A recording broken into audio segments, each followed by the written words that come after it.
She's in the record books for being the oldest person ever, passing away in 1997 at the grand old age of 122. But last December, Russian researchers cast doubt on the claim. They said Jeanne Calment's daughter Yvonne had taken her mother's identity when she died in 1934, so as to avoid paying inheritance tax. It's a theory based on some curious discrepancies.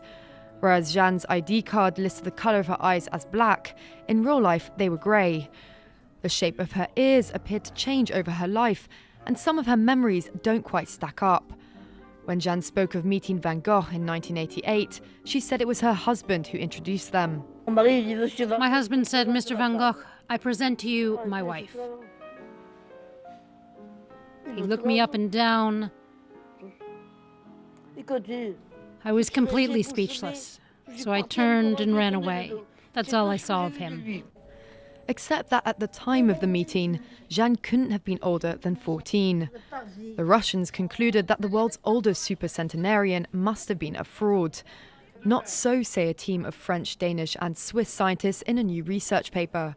There's a considerable amount of documentation on Jeanne Calment, who came from a family of note in Arles. In particular, lots of documents attest to the poor health of Jeanne's daughter Yvonne at the time, and 200 people attended her funeral in 1934. Jeanne had longevity in her bones. Her parents and grandparents also had long lives. And far from being an outlier, the researchers say she was just a bit ahead of the curve, with the number of supercentenarians climbing. Exhuming both mother and daughter's bodies for a DNA test could settle the matter once and for all.